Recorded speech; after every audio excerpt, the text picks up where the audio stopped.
akan kami undang kembali Bapak Muhammad Zinuri dari Consulate General of Japan untuk dapat menyampaikan informasi selanjutnya ya Pak. Ya, selamat siang Pak Zinuri. Ya, suara Bapak terdengar jelas. Silakan Pak. Ya, baik. Mungkin saya ulang dari awal, tidak ada masalah ini? Tidak apa-apa Pak, silakan.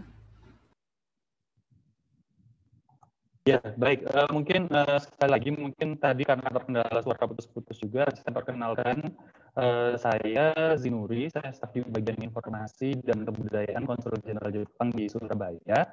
Dan hari ini saya akan memberikan informasi bagi teman-teman semua yang berminat untuk melanjutkan kuliah studi lanjutnya di Jepang, seperti itu ya. Jadi mungkin teman-teman semua sudah tahu bahwa pemerintah Jepang memberikan beasiswa membuka gakusho untuk mahasiswa asing untuk bisa kuliah di Jepang. Dan kalau dilihat jumlah pelajar Indonesia setiap tahun itu meningkat, dan dalam 5 tahun terakhir ini jumlahnya itu bisa bertambah 2 kali lipat gitu ya. Terhitung dari Mei 2018 ada sekitar 4.700 mahasiswa Indonesia yang ada di Jepang, dan ini kita termasuk terbanyak 6 ya, setelah Cina, Vietnam, Nepal, Korea Selatan, dan Taiwan.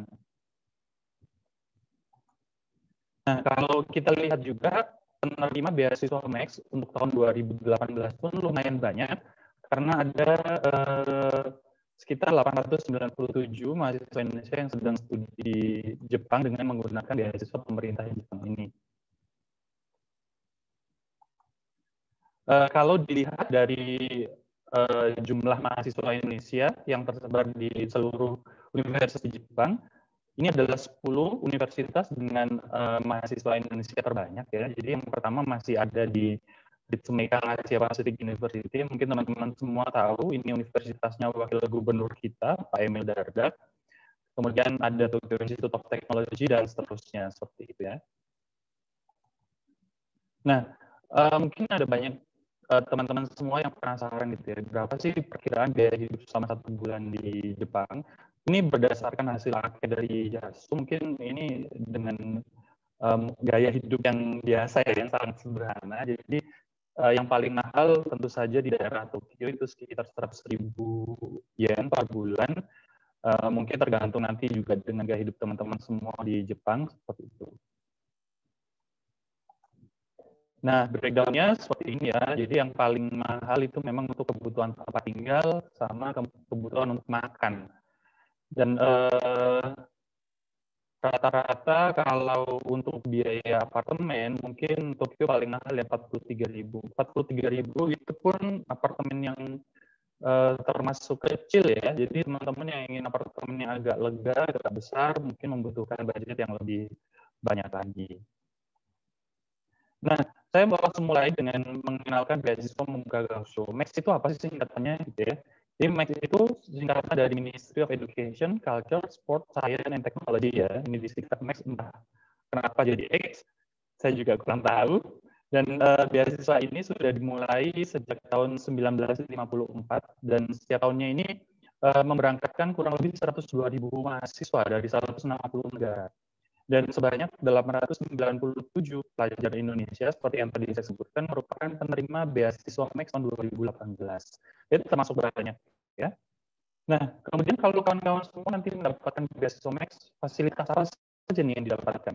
Yang pasti adalah tidak ada ikatan dinas gitu ya. Jadi teman-teman semua nanti jika sudah lulus dari program beasiswa ini nanti silakan, jika mau melanjutkan studinya lagi di Jepang silakan, mau pulang ke Indonesia silakan, bekerja di Jepang juga silakan, atau menikah dengan orang Jepang mungkin ya, yang ketemu jodohnya di sana juga silakan. Kemudian ada juga tiket pesawat pulang pergi. Ini hanya untuk sekali rute ya, jadi berangkat dan pulang setelah program selesai. Kemudian gratis biaya pembuatan visa pelajar dan bebas biaya kuliah dan lain sebagainya. Nah, kemudian untuk bisa melamar beasiswa ini ada 2 jalur ya. Mungkin teman-teman semua ada yang sudah kenal jalur U2U dan G2G. Jadi yang mungkin banyak diketahui itu jalur G2G ini adalah jalur yang melalui Kedutaan Besar Jepang. Ini nanti seleksinya melalui Kedutaan Besar Jepang di Jakarta. Dan ada juga yang melalui universitas. Jadi mungkin teman-teman yang universitasnya ada kerjasama dengan universitas di Jepang nanti bisa melamar beasiswa Max melalui program U2U ini. Jadi kalau ada teman-teman dari Petra atau kampus lainnya yang punya, silakan ditanyakan ke international office-nya ya. Jadi mungkin kalau ada bisa dilamar melalui U2U. Dan di sini saya hari ini akan lebih banyak menjelaskan program G2G yang ditawarkan melalui Kedutaan Besar Jepang di Jakarta. Jadi program MAX ini sendiri terdiri dari 4 beasiswa program degree, yaitu untuk D2, D3, S1, dan PNQC, atau Research Student. Research Student ini nanti untuk melanjutkan ke pasca sarjana, ya, baik itu master atau doktoral. Kemudian ada juga program beasiswa non-degree, yaitu Teacher Training, dan Japanese Studies. Japanese Studies ini hanya untuk khusus mahasiswa yang mengambil jurusan bahasa Jepang atau kebudayaannya. Nah, nanti teman-teman yang sudah lulus, yang akan lulus dari Petra atau kampus lainnya, silakan nanti bisa mendaftar di program Research Student ini. Jadi syaratnya apa saja? Syaratnya Anda sudah harus lulus D4, S1, atau S2 ya. Kemudian WNI berusia maksimal 34 tahun saat keberangkatan. Jadi yang harus diingat adalah usia saat keberangkatan. Jadi seleksi kita sekitar 1 tahun, jadi kita buka April untuk berangkat April tahun berikutnya. Kemudian diutamakan nanti IPK-nya 3,2, kemudian kita akan nanti lihat kemampuan bahasa Jepang atau bahasa Inggrisnya melalui TOEFL, TOEIC, IELTS, atau JLPT, seperti itu ya. Kemudian nanti yang titik beratnya ada di research plan. Jadi teman-teman semua nanti dituntut untuk membuat proposal penelitian dan mendapatkan recommendation letter, baik itu dari pembimbing skripsi atau dari kepala jurusan atau dari dekan atau rektor gitu ya, yang bisa akses sampai rektor mungkin bisa dengan rektor. Kemudian jika teman-teman semua nanti lolos mendapatkan beasiswa ini, apa sih yang didapatkan gitu ya? Jadi yang pasti nanti beasiswanya selama research student itu 143.000 yen per bulan. Ketika nanti masuk ke program degree ke S2, beasiswanya naik 1.000 yen ya, jadi 144.000. Kemudian kalau lanjut S3 nanti beasiswanya akan menjadi 145.000 yen. Dan banyak yang tanya gitu ya, kalau saya misalnya maunya tanpa research student tapi langsung masuk ke program degree, bisa atau tidak? Gitu. Bisa, tapi tergantung profesor yang menerima Anda ya. Jadi ketika Anda dinyatakan sudah mampu untuk bisa langsung masuk program degree, Anda tidak perlu ikut research student ini. Tapi kalau Anda dirasa masih perlu kelas persiapan, Anda akan diberikan data selama 2 tahun untuk research student dulu, kemudian baru nanti akan diminta ikut ujian masuk untuk S2 atau S3-nya. Seperti itu. Nah, kami juga akan memberikan beberapa tips dalam persiapkan melamar beasiswa ini. Yang pertama adalah seleksi dokumen. Jadi kami akan melakukan seleksi dokumen itu langsung dengan model ini ya, langsung kita hilangkan gitu ya. Langsung proses gugur. Jadi tolong dibaca semua informasi yang tertera pada website resmi Kedutaan Besar Jepang Jakarta. Ini yang agak susah kadang, budaya membaca dan literasi kita kurang, jadi tolong pastikan semuanya dibaca informasinya, kemudian lengkapi dokumen sesuai instruksi yang diberikan pada website resmi Kedutaan Besar Jepang di Jakarta, dan perhatikan kolom-kolom penting dalam penulisan application form. Contohnya adalah sebagai berikut. Nah, ini yang penting ya. Jadi kalau formulirnya nanti sesuai program pilihan, judulnya nanti ada dari student, ada undergraduate, ada yang D3, D2 seperti itu. Nah, jadi yang perlu diperhatikan adalah pengisian form ya. Jadi tolong nanti dituliskan di sini awal mula ketertarikan Anda dengan Jepang itu yang pasti harus orisinal, harus asli dan mengesankan. Jadi jangan yang datar-datar atau yang biasa orang banyak bisa tulis gitu ya. Kemudian yang penting juga adalah kontribusi bagi kedua negara. Anda harus bisa menjelaskan kontribusi apa yang bisa Anda tawarkan ketika Anda nanti mendapatkan beasiswa ini. Nah, kemudian untuk selanjutnya ketika Anda dinyatakan lolos dari seleksi dokumen, Anda nanti akan dipanggil untuk melakukan ujian tulis. Jadi saran dari kami adalah silakan pelajari kumpulan soal tahun sebelumnya. Dan soal-soal ini bisa Anda download, bisa Anda pelajari terlebih dahulu. Di linknya di situ ya, bit.ly soal Max itu ya. Nanti teman-teman bisa lihat gimana sih sebenarnya ujian untuk bisa mendapatkan soal Max ini modelnya seperti apa. Jadi biar bisa terbiasa terlebih dahulu. Oke. Kemudian setelah nanti Anda dinyatakan lolos dari ujian tes tulis, nanti Anda akan dipanggil untuk tes wawancara. Nah, tips dalam mempersiapkan tes wawancara ini, silakan Anda melatih kemampuan bahasa Inggris atau bahasa Jepang Anda. Karena nanti wawancaranya hanya dalam dua bahasa ini ya, bahasa Inggris atau bahasa Jepang. Tergantung nanti Anda Yang di memilih ruangan ini ada yang udah 2 jam lagi. bahasa Jepang. Kemudian yang pasti dimanapun ya, untuk seleksi beasiswa dimanapun Anda harus mengantisipasi pertanyaan dari pewawancara. Jadi kira-kira apa yang akan ditanyakan? Yang pasti adalah nanti Anda akan banyak ditanya mengenai riset Anda, mengenai proposal penelitian Anda. Nanti kedutaan akan mengundang beberapa profesor dari universitas terkemuka yang sesuai bidang Anda, dan nanti Anda akan ditanya mengenai proposal penelitian Anda. Kemudian jawaban yang diberikan harus lugas dan tidak memikirkan diri sendiri ya. Jadi kalau diberikan jawaban yang lugas dan imbasnya itu bukan hanya untuk Anda sendiri. Nah, untuk lebih jelasnya Anda bisa download flyer Max ini, bisa di-download di sini.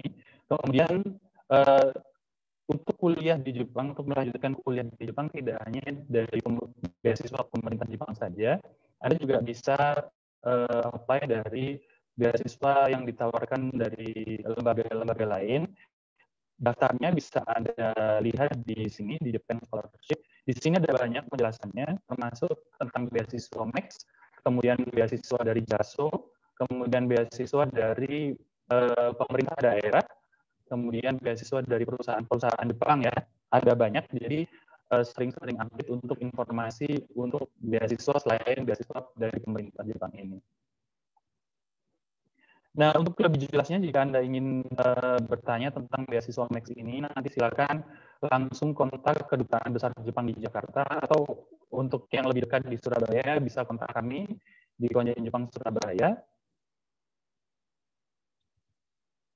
Kemudian nanti mungkin yang perlu dipersiapkan, mungkin ya yang mau lulus bulan ini, sekitar April kita akan buka untuk program beasiswa untuk research student ini, jadi silakan dipelajari terlebih dahulu.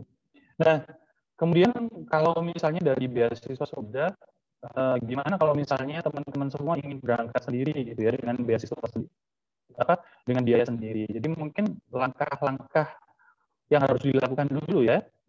Yang pasti adalah Anda harus memilih jurusan yang ingin Anda pelajari, kemudian tentukan bahasa pengantar.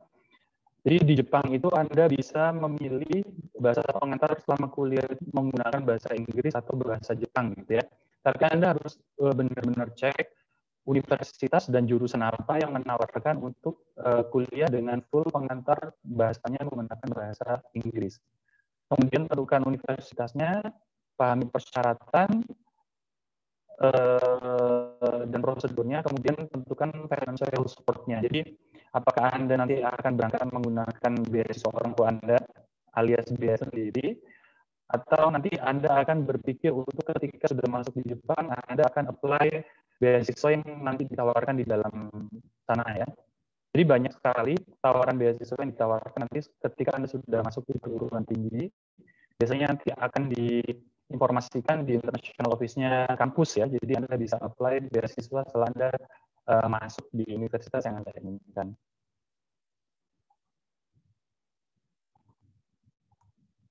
Nah, ada juga ini persiapan yang perlu Anda persiapkan juga ketika Anda ingin memasuki universitas yang hanya menawarkan programnya dengan bahasa Jepang. Anda harus mendapatkan sertifikat JLPT, lulus ujian kemampuan bahasa Jepang. Ini di Indonesia dilaksanakan 2 kali selama setahun, di bulan Juli dan bulan Desember. Jadi Anda yang nanti ingin melanjutkan kuliah dalam bahasa Jepang, nanti Anda disyaratkan untuk lolos N1 atau N2 ya, minimal N2 seperti itu. Kemudian yang ingin melanjutkan dengan program bahasa Inggris, Dengan biaya sendiri Anda nanti juga dituntut untuk memiliki sertifikat EJU. Nah, EJU ini juga di Indonesia dilaksanakan 2 kali, bulan Juni dan bulan November. Ini soalnya mirip-mirip dengan SNMPTN gitu ya. Jadi silakan yang ingin dengan biaya sendiri nanti dipersiapkan untuk JLPT atau EJU-nya.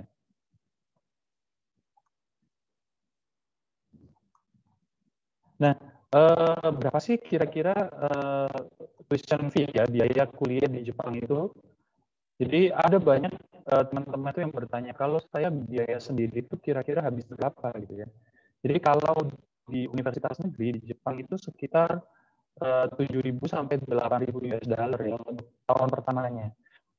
Dan untuk sampai lulus untuk program master itu Anda hanya cukup membutuhkan 12.000 US dollar saja. Kemudian untuk doktoral juga bisa dilihat di situ. Dan nanti sesuai jurusan juga, karena nanti tiap jurusan itu beda. Dan kalau kita lihat di sini, selisih antara kampus negeri dan swasta juga tidak terlalu mahal ya. Kecuali Anda ingin masuk di kampus-kampus swasta yang mahal seperti Keio atau Waseda, seperti itu mungkin berbeda lagi ceritanya.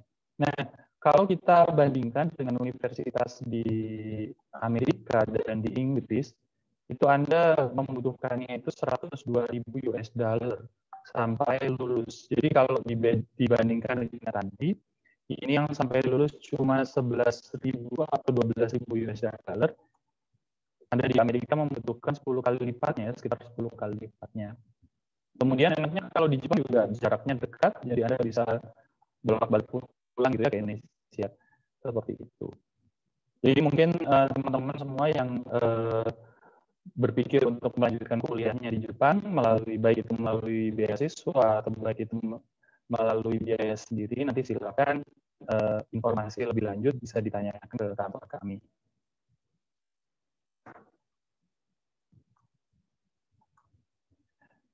Kemudian untuk kontak terkait dengan melanjutkan kuliah dengan biaya sendiri, nanti bisa langsung kontak dengan JASO. Nanti di sana Anda akan diberikan informasi yang lebih detail seperti itu ya. Mungkin itu Mbak Selina dari Konsulat Jepang Surabaya. Nanti mungkin sesi pertanyaannya di belakang ya.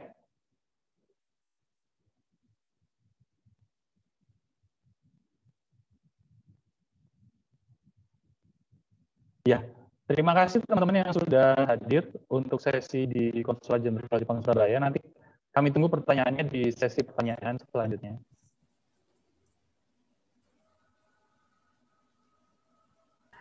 Baik, terima kasih kepada Pak Zinuri ya yang telah menyampaikan informasi studi lanjut dari Jepang. Informasi lebih lanjutnya bisa nanti dikontak kepada Consulate General of Japan dengan tadi ada informasi kontak personnya di email, di nomor telepon yang tadi sudah diinfokan oleh Pak Zinuri. Nanti file untuk presentasinya bisa diakses, nanti akan di-share oleh tim panitia sekret. Bagi yang mau bertanya, tadi seperti diinfokan oleh Pak Zinuri, di akhir seluruh sesi dari berbagai lembaga, nanti akan ada sesi Q&A, dan pada saat sesi tersebut, baru peserta dipersilakan untuk bertanya secara langsung, boleh open mic dan kamera, maupun bertanya via kolom chat. Ya. Selanjutnya, langsung saja, kita akan bersama-sama mendengarkan informasi dari Lembaga Education USA yang akan disampaikan oleh Ibu Ambarizki Trinugrahani. Baik, Oke, ya, thank you. Yes, thank you. Suara saya terdengar jelas ya, Mbak? Sangat jelas, Bu. Silakan, Bu, langsung saja. Thank you. So I'll start sharing my PowerPoint then.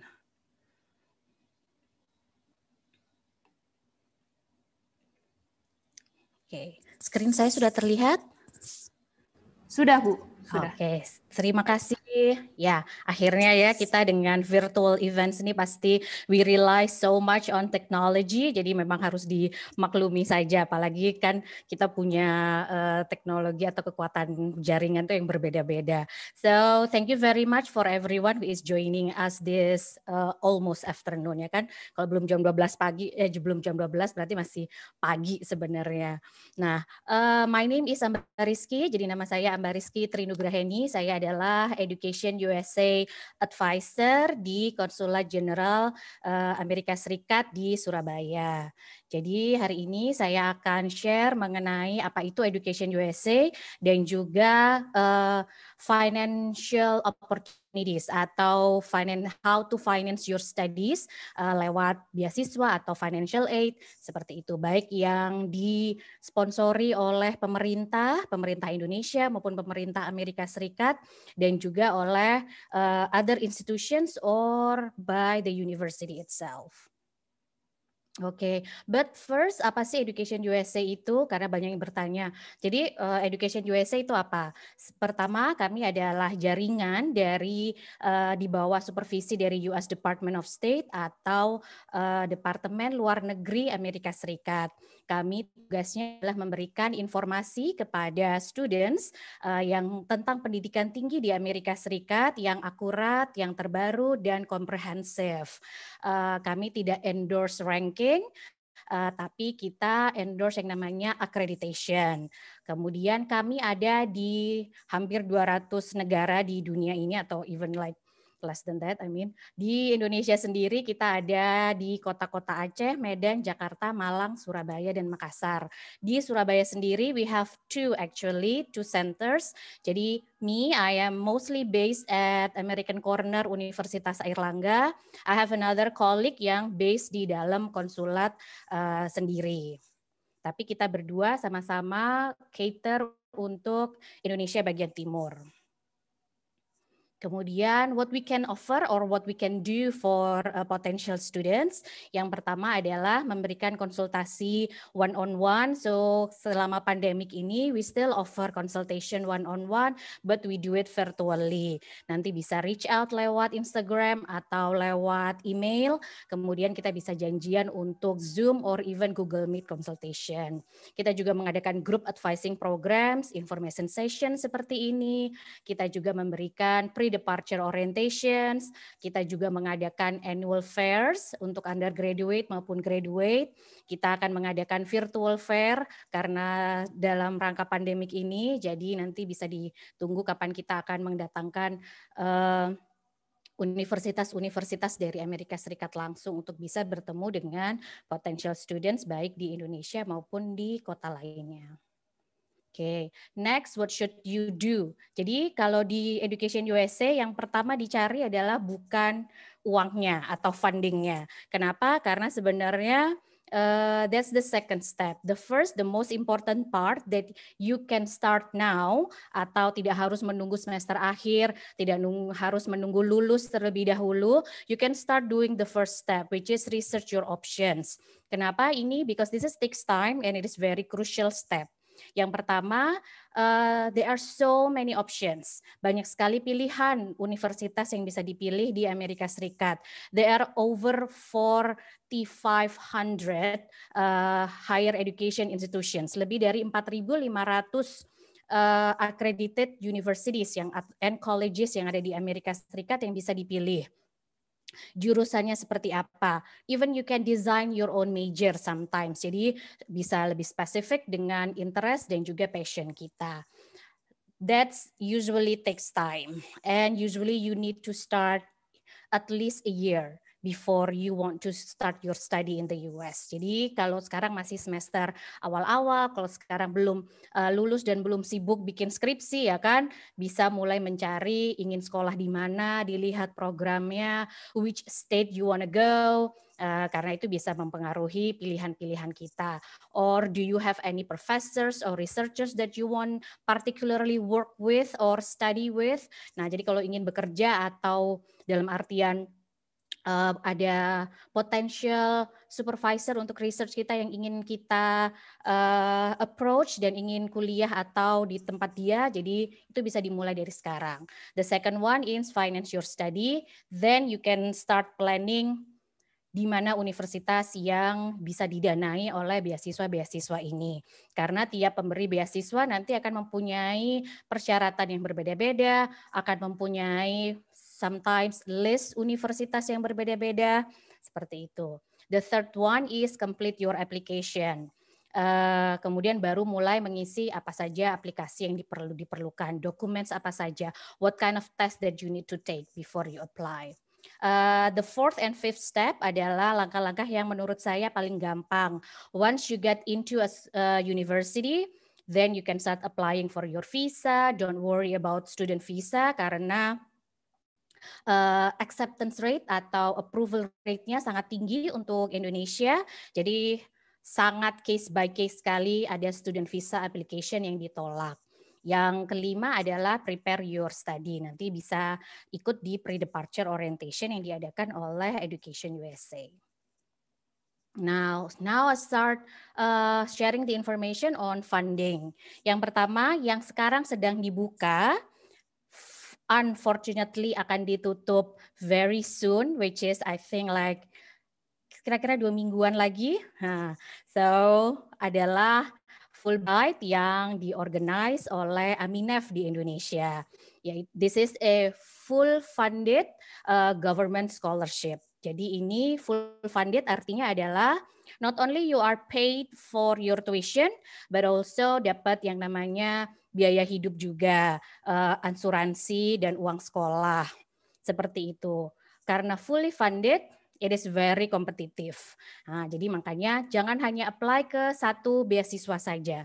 Apply ke lebih banyak beasiswa sources. Fulbright punya banyak sekali program. Yang pertama pastinya degree program. Degree program ini berarti Anda kuliah untuk mendapatkan degree lulusnya. Bisa ada master's degree dan juga PhD degree. Kemudian I also suggest you not only apply for the degree program, you can apply to 2 programs at once. Jadi misalnya nih, kalau Anda lulusan bahasa Inggris dan punya pengalaman mengajar, selain apply masters atau PhD, Anda juga bisa apply Fulbright Language Teaching Assistant misalnya di 1 tahun penerimaan ya. Jadi misalnya tahun 2021 ini apply masters dan juga apply FLTA. Itu boleh gitu.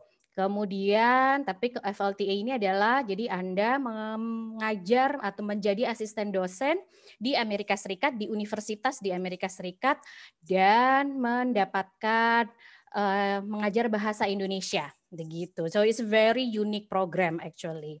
Kemudian buat yang bukan lulusan S1 atau bukan lulusan D4.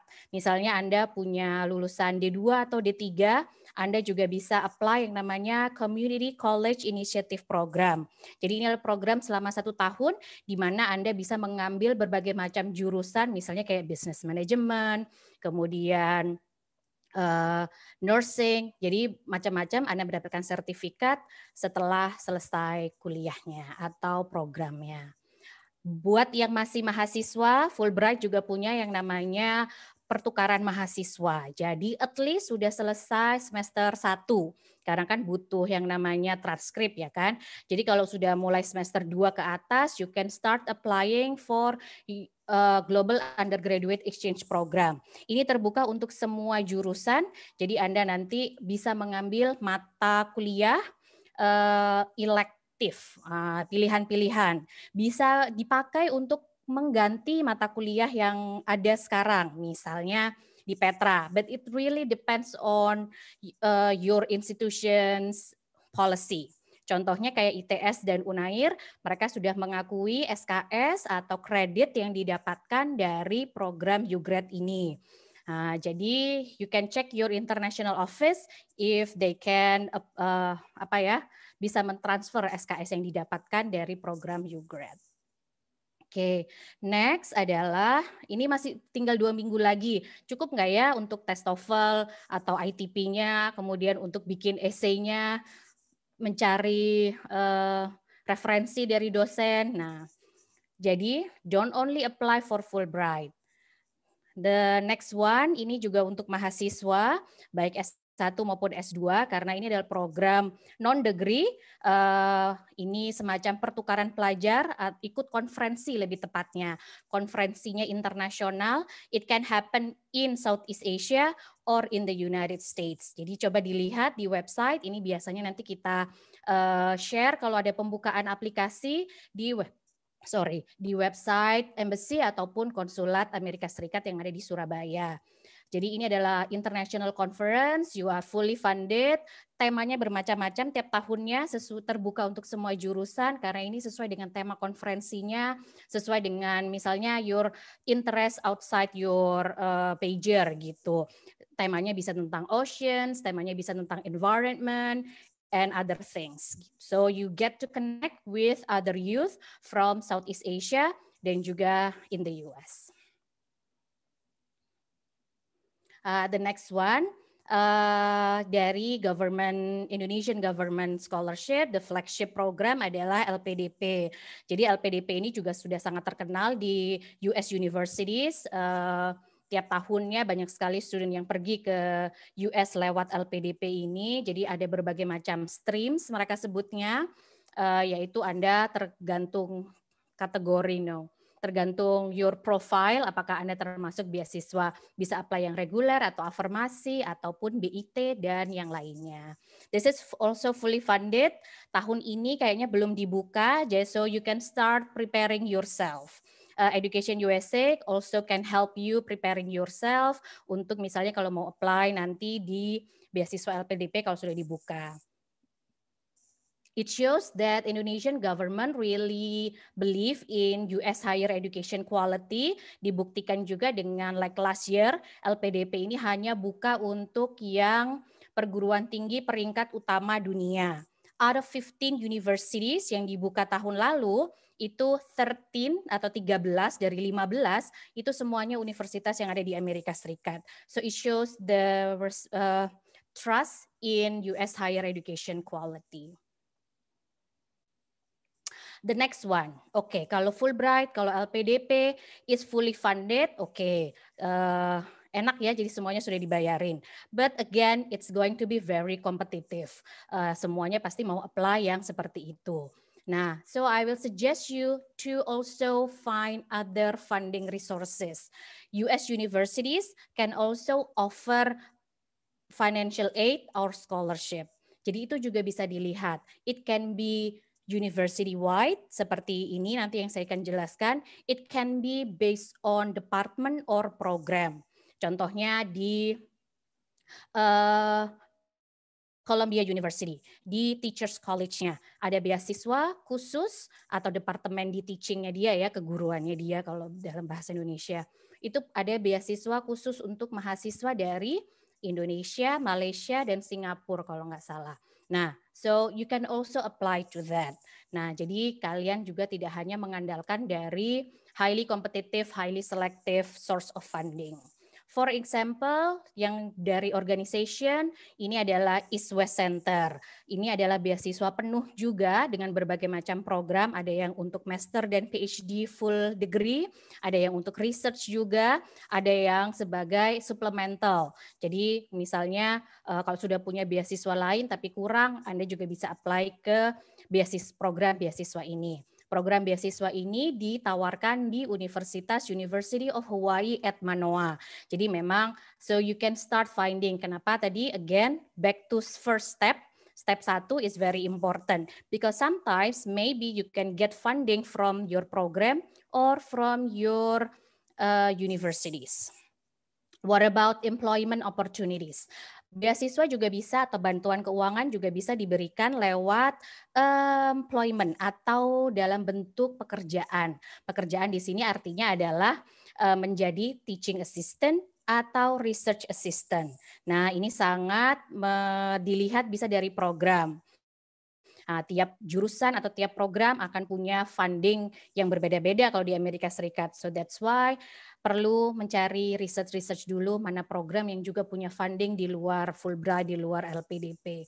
Dengan menjadi teaching assistant atau research assistant, Anda juga bisa mendapatkan biaya untuk kuliah dan juga biaya hidup. Biasanya seperti itu. So it worth looking for, it worth to spend your time doing research di first step. Mana universities yang paling tepat untuk Anda. Oke. Saya nggak mau banyak berbicara karena kalau mau tahu TOEFL-nya berapa, kemudian deadline-nya berapa. Again, it's your homework, so you need to spend your time. I'm not going to share technical information here. I just want to share the overview that there are so many resources that you can tap into. You can connect to Education USA advisors like me, so I can help you with your application. I can help you more detail in your preparation. So terima kasih Mbak Selina. I think this is my email address. If you want to get the copy of the PowerPoint, please email me first and request it, and then I can send you the PDF format. Terima kasih sekali lagi. Semoga saya tadi nggak buru-buru juga ya ngomongnya. Baik, terima kasih Bu ya. Harusnya bahasa Inggris ya. Thank you Miss Amber. Ya. Baik, makasih pada Bu Amber atas penyampaian informasi studi lanjutnya dari Amerika Serikat. Ya, tadi teman-teman yang mau mengkontak langsung menghubungi lanjut itu bisa melalui via Instagram dan email. Nanti untuk Instagramnya tadi ada Education USA Indonesia, emailnya tadi ada Surabayanya. Nanti bisa dikontak lebih lanjut ke boleh via kami, nanti bisa kami request-kan untuk lebih lanjutnya gitu ya jika berminat. Ya, teman-teman yang sembari mendengarkan presentasi masing-masing instansi bisa mulai nih mempersiapkan pertanyaan-pertanyaannya. Nanti di akhir sesi seluruh instansi akan ada sesi Q&A yang nanti para peserta dipersilahkan untuk bertanya secara langsung, boleh open mic dan kameranya juga boleh, maupun bertanya via kolom chat. Baik, langsung saja kita lanjutkan kepada instansi selanjutnya. Bersama-sama kita mendengarkan informasi dari Australian Awards Organization in Indonesia bersama Ibu Riantisa Vikaustara. Pada Ibu Vika ya? Betul Mbak Selin. Ya, selamat siang Ibu Vika. Selamat siang semuanya. Baik Bu, untuk waktu dan untuk waktunya kami persilahkan Bu. Ya, terima kasih. Mudah-mudahan suara saya jelas karena di sini sedang hujan deras sekali. Jadi saya langsung mulai saja ya.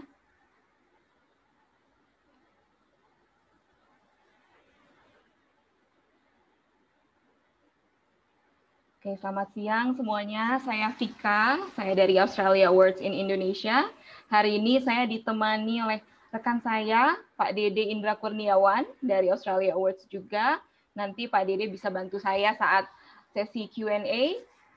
Jadi nanti mungkin teman-teman selama proses presentasi ini sedang saya sampaikan, teman-teman sudah boleh dipikirkan atau mungkin dicatat dulu pertanyaannya ya. Jadi nanti kita bisa langsung diskusikan. Saya nggak akan lama-lama di bagian presentasi, jadi nanti kita fokus ke diskusi saat tanya jawab saja ya. Oke, ini sekilas saja tentang alasan mengapa belajar di Australia. Jadi, Australia itu merupakan negara nomor 1 yang menjadi tujuan studi utama bagi pelajar Indonesia, karena secara geografis juga kami bertetangga, lalu lebih dari 90% pelajar Indonesia puas dengan kualitas pembelajaran yang hidup di Australia. Ada sekitar 22.000 bidang studi yang ditawarkan, lebih dari 1.000 institusi pendidikan, juga 7 dari 100 universitas terbaik di dunia ada di Australia, dan 7 dari 100 kota pelajar terbaik di dunia ada di Australia. Peluang beasiswa pendidikan dari pemerintah Australia. Hari ini kita akan fokus ke Australia Awards Scholarships, dan khususnya untuk long-term awards. Jadi, ini sekilas tentang Australia Awards ya. Australia Awards merupakan program beasiswa internasional di Indonesia yang terlama. Lalu kami menawarkan 2 program, yaitu yang pertama untuk studi jangka pendek kami sebut dengan short term awards, dan studi jangka panjang atau long term awards untuk pasca sarjana. Jadi beasiswa yang kami tawarkan itu hanya untuk S2 dan S3 ya. Ini juga termasuk untuk klarifikasi karena ternyata saya temukan juga informasi di luar sana banyak yang mengatakan kalau Australia Awards menyediakan beasiswa untuk S1 bahkan diploma di Indonesia. Itu salah, jadi yang benar adalah hanya untuk S2 dan S3, tapi juga ada studi jangka pendek atau short course untuk di Australia biasanya selama 2 minggu. Lalu bidangnya itu sangat spesifik, tapi saat ini kami sedang tidak membuka aplikasi untuk short term awards. Untuk informasi lebih lengkapnya teman-teman bisa cek ya di website kami di australiawardsindonesia.org. Dan tentunya tujuan dari beasiswa ini untuk meningkatkan sumber daya manusia dan hubungan masyarakat antara Indonesia dan Australia. Ini ada beberapa poin penting untuk teman-teman ya. Jadi beasiswa long term awards kami ini tidak ada batasan usia bagi pendaftar. Jadi sampai kapanpun teman-teman boleh mendaftar beasiswa Australia Awards ya untuk S2 maupun S3. Dan juga tidak ada batasan frekuensi mendaftar. Jadi kalau memang belum berhasil, terus coba sampai berhasil. Dan tahun ini kami menyediakan up to 200 beasiswa pascasarjana yang dibagi 85% untuk S2 dan 15% untuk S3. Tahun lalu memang cukup sedikit dibandingkan tahun-tahun sebelumnya karena memang ya kami terpaksa melakukan itu berhadapan dengan pandemi. Jadi kami senang sekali untuk tahun ini kami bisa meningkatkan kembali, tapi ini juga subject to change, jadi kami mengikuti perkembangan ya. Lalu poin penting selanjutnya adalah beasiswa pascasarjana Australia Awards ini terbuka untuk umum, namun kami mendorong pelamar perempuan, kelompok difabel, dan pelamar dari Geographic Focus Areas atau GFA yang terdiri dari Aceh, Maluku, Maluku Utara, Papua, Papua Barat, NTB, dan NTT. Ini dilihat dari KTP ya. Jadi bukan berarti teman-teman yang sedang bekerja atau tinggal di salah satu dari wilayah GFA ini termasuk dari golongan GFA, tapi ini dilihat dari KTP saja. Ini adalah bidang-bidang yang kami prioritaskan untuk teman-teman pilih ya sebagai bidang studinya. Satu ada ketahanan kesehatan, lalu ada pemulihan ekonomi dan stabilitas. Ini sudah kami perbarui dan sesuaikan dengan kondisi saat ini. Dan ini adalah secara spesifik contoh-contoh bidang studi yang ditawarkan dari bagian ketahanan kesehatan, seperti ada pencegahan penyakit menular, pengelolaan dan layanan kesehatan, kesehatan ibu dan anak, dan lain-lain. Teman-teman bisa cek lagi lebih detailnya, ada di website kami, di bagian Priority Fields of Study. Dan ini untuk yang stabilitas, ada undang-undang hukum dan yudisial, administrasi masyarakat, anti korupsi, resolusi konflik, dan lain-lain. Dan yang terakhir, pemulihan ekonomi, ada perdagangan, pengembangan UKM, air dan sanitasi, pertambangan, dan lain sebagainya. Tapi catatan untuk teman-teman, jadi teman-teman tidak perlu untuk secara spesifik atau plak-plak ngikutin judul dari bidang studi ini ya, karena ini hanya sebagai contoh dan bukan berarti harus benar-benar sesuai dengan ini. Yang jelas akan lebih baik jika teman-teman mengaitkannya dengan bidang studi yang kami prioritaskan, terutama dikaitkan dengan COVID-19 recovery, tapi memang kalau memang belum mengarah ke sana, jangan dipaksakan. Jadi tetap kalau bisa untuk pembangunan ekonomi Indonesia, tapi teman-teman harus bisa mencari benang merahnya yang terbaik, dan artinya harus eksplor lagi ya, bidang studi yang ingin dipilih, terutama harus mengecek juga dari kurikulum universitas masing-masing. Karena walaupun judulnya sama, biasanya konten dari apa yang akan dipelajari berbeda. Ini sekilas tentang benefits yang akan teman-teman dapatkan sebelum berangkat ke Australia, jika sudah resmi mendapatkan beasiswa ya. Jadi yang pertama ada EAP atau dan kami juga berikan tunjangannya. Lalu kami juga berikan biaya visa, pemeriksaan medis, ronsen, dan asuransi kesehatan. Lalu ada biaya perjalanan domestik dari tempat asal ke lokasi EAP, pulang pergi ya. Jadi tahun-tahun sebelumnya EAP itu diadakan di 2 kota, yaitu di Jakarta dan Bali. Tapi tahun lalu kami masih mengadakannya online sampai sekarang. Dan untuk tahun ini, intake tahun depan, kami masih mengikuti perkembangan ya. Jadi kalau memang bisa dilakukan secara langsung atau in person, nanti bisa dilakukan di Bali, tapi juga kami akan update untuk informasi selanjutnya. Dan manfaat beasiswa selanjutnya adalah sesi konsultasi langsung dengan perwakilan Universitas Australia. Tahun ini akan kami lakukan secara online. Lalu ada pendampingan saat proses aplikasi, penempatan dan keberangkatan, juga dukungan visa keluarga ke Australia. Poin ini yang paling sering ditanyakan. Jadi, kalau teman-teman sudah berkeluarga atau ingin membawa pasangan dan anak-anak hanya diberikan dukungan pengurusan visa. Jadi, untuk biaya hidup, Australia Awards hanya memberikan dukungan kepada penerima beasiswanya saja. Namun pasangannya, karena diberikan dukungan pengurusan visa ini, bisa bekerja secara full-time di Australia atau 40 jam per minggu. Sedangkan penerima beasiswanya sendiri boleh bekerja part-time atau 20 jam per minggu. Dan ini adalah manfaat beasiswa saat di Australia. Tentunya ada biaya perjalanan domestik dan luar negeri, program pengenalan tiba, lalu ada biaya penempatan atau establishment allowance yang diberikan 1 kali, tentunya biaya hidup selama di Australia. Secara teknis, biasanya diberikan setiap 2 minggu, lalu ada bantuan tutorial, biaya penelitian lapangan di Australia atau di Indonesia, tergantung dari research teman-teman masing-masing ya. Lalu ada pendampingan dari pihak universitas selama masa studi, atau kami sebut dengan dedicated LO, dan ada biaya perjalanan reuni atau reunion airfare bagi yang masa studinya minimal 2 tahun. Artinya, jika teman-teman mengambil program S2 yang minimal 2 tahun, teman-teman bisa kembali ke Indonesia setelah setengah masa studi atau 1 tahun berada di Australia. Dan ini adalah manfaat beasiswa ketika teman-teman sudah menjadi alumni atau sudah kembali ke Indonesia. Tentunya bergabung dalam komunitas alumni yang kami sebut dengan Australia Global Alumni, yang saat ini network-nya sudah sangat luas dan bisa mengikuti berbagai kegiatan alumni. Sebelum masa pandemi, kami memiliki beberapa program untuk alumni. Salah satunya adalah Gala Dinner yang ditujukan untuk menyambut teman-teman yang sudah belajar di Australia dan kembali ke Indonesia.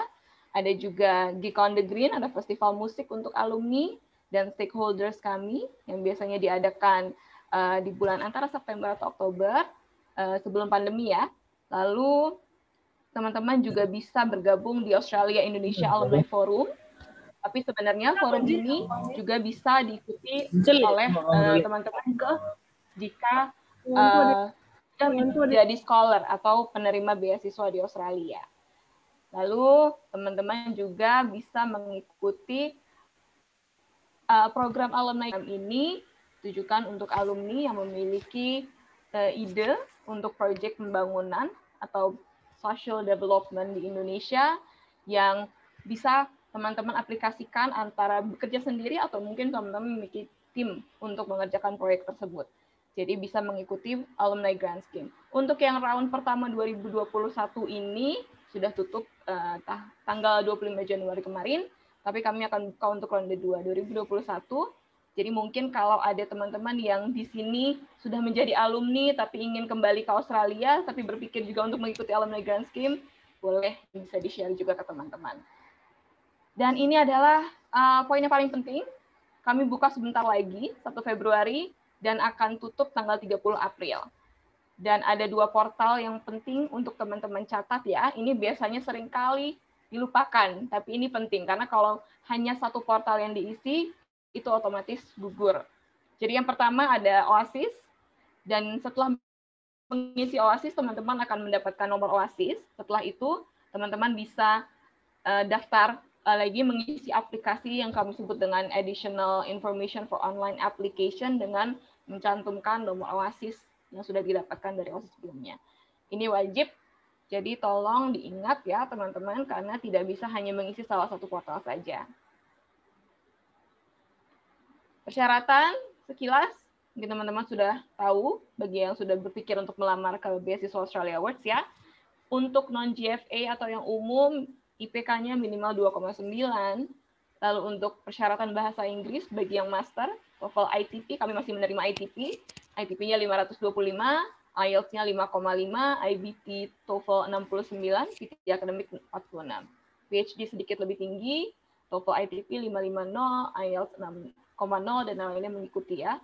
Lalu persyaratan pendaftaran untuk pendaftar GFA dan pelamar difabel. GFA seperti yang tadi saya sebutkan ya, kalau teman-teman KTP-nya berasal dari salah satu dari 7 wilayah Geographic Focus Areas tadi. IPK-nya sedikit lebih rendah, yaitu 2,75, TOEFL ITP 500, IELTS 5,0, TOEFL IBT 59, dan PT akademiknya 38. Kalau PhD sama saja ya, pendaftar yang umum ataupun GFA dan pelamar difabel. Ini ada tambahan sedikit untuk pelamar PhD atau S3. Jadi, melampirkan transkrip dan ijazah S1 dan S2 yang telah dilegalisir. Legalisir itu wajib ya, teman-teman. Jadi, kalau teman-teman universitasnya jauh atau saat ini sedang tidak bisa mengakses universitasnya untuk minta legalisir, teman-teman bisa melakukan legalisir di notaris terdekat. Lalu, kami juga meminta referensi akademis dari pembimbing S2, ini juga wajib untuk pelamar S3, tapi tidak wajib untuk pelamar S2 ya, baik itu master by coursework atau master by research, semua tidak wajib melampirkan referensi akademis, jadi ini hanya wajib untuk pelamar S3.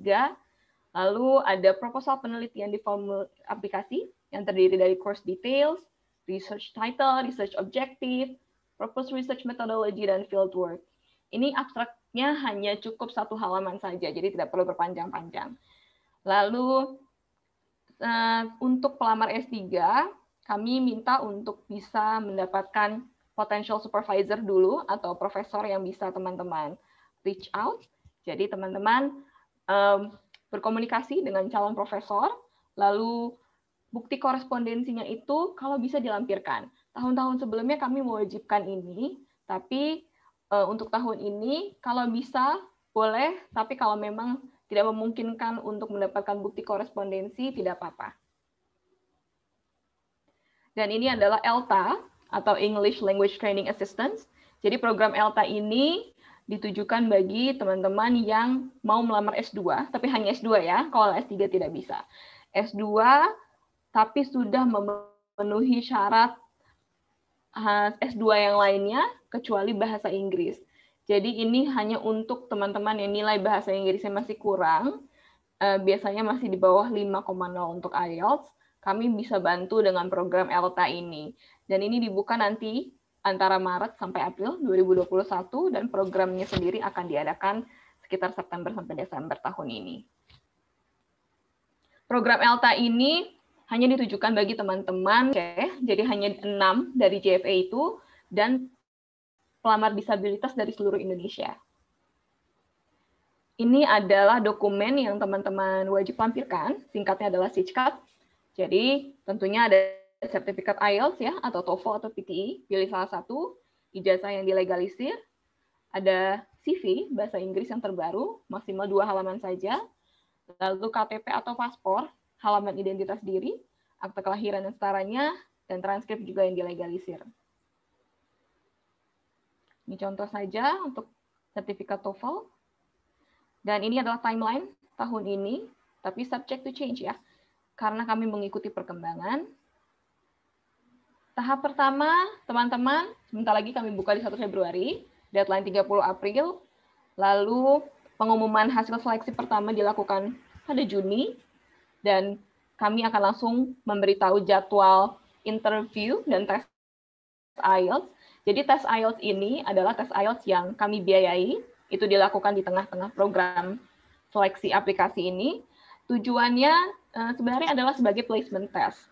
Jadi kami akan memberikan program pelatihan bahasa Inggris ketika teman-teman sudah resmi mendapatkan beasiswa Australia Awards, tapi sebelum berangkat ke Australia. Dan program itu sangat spesifik terhadap setiap individu. Jadi lamanya itu setiap orang beda-beda. Nah, tergantung dari hasil nilai tes IELTS ini yang kami biayai. Jadi dari tes ini kami bisa menentukan berapa lama teman-teman mengikuti program EAP itu tadi. Setelah itu pengumuman hasil dari interview dan tes IELTS yang tadi di bulan Juli, dan pengumuman hasil seleksi final ada di Agustus 2021. Setelah Agustus baru akan mengikuti program training EAP dan semua program sebelum keberangkatan ya. Ini adalah kontak kami. Saat ini kami masih work from home, jadi teman-teman kalau ada pertanyaan yang mungkin belum terpikir saat ini, bisa kontak kami ke email tersebut. Dan untuk teman-teman mungkin yang belum yakin dengan program studi pilihannya atau universitasnya, bisa cek di portal Krikos atau krikos.education.gov.au. Jadi Krikos ini adalah search engine untuk teman-teman melihat misalnya salah satu program studi ini ada di universitas mana saja di Australia. Contoh, teman-teman yang mau mengambil jurusan agriculture, tapi masih belum tahu kira-kira agriculture itu ada di mana saja ya. Universitas mana saja yang menawarkan, teman-teman bisa cek di portal ini untuk mengetahui mana saja yang menawarkan program tersebut. Terima kasih teman-teman, nanti kita bisa lanjutkan lagi di sesi tanya-jawab. Baik, terima kasih kepada Bu Vika ya atas penyampaiannya tadi untuk informasi dari lembaga Australian Awards in Indonesia. Baik, mungkin untuk pertanyaan-pertanyaan yang mau ditujukan kepada lembaga-lembaga sebelumnya yang sudah menyampaikan bisa di-keep dulu dari peserta, nanti akan bisa ditanyakan di sesi Q&A di akhir sesi seluruh instansi telah sharing. Nanti boleh disebutkan juga ditujukan kepada instansi mana pertanyaannya dan bisa disampaikan melalui open mic dan kamera maupun juga via kolom chat. Baik, langsung saja kita lanjutkan kepada lembaga yang terakhir pada sesi kedua pada kali ini. Kita langsung saja mendengarkan informasi dari lembaga IFI atau Institut Français Indonesia yang akan disampaikan oleh Ibu Indri. Ya, selamat siang Ibu Indri. Apakah sudah bersama kami? Iya, sangat bagus Bu untuk suaranya. Baik Bu, langsung saja untuk Bu Indri dari IFI bisa dipersilahkan waktu dan kesempatannya. Baik, terima kasih Selina sekali lagi. Selamat siang, bonjour à tous dalam bahasa Prancis. Apa kabar ya? Semoga semuanya dalam keadaan sehat, masih kuliah ataupun mungkin sekolah dari rumah. Buat yang bekerja ya work from home, seperti saya juga. Jadi mohon maaf kalau di belakang ada suara-suara burung atau ayam gitu ya, karena lagi di rumah gitu. Oke, sudah mendengar tadi ada informasi dari Jepang, Amerika, Australia, kita pindah ke Eropa ya kali ini dengan saya di Prancis. Perkenalkan sebelumnya, nama saya Indri Novitasari, penanggung jawab Kampus France di Surabaya. Kampus France, mungkin buat yang belum pernah dengar, ada kata kampus dan kata France, tapi dia sama sekali bukan nama kampus. Jadi Kampus France ini adalah lembaga di bawah naungan Kedutaan Besar Prancis di Indonesia dan juga IFI, yang merupakan satuan khusus untuk pusat kebudayaan Prancis ya, dan bahasa juga.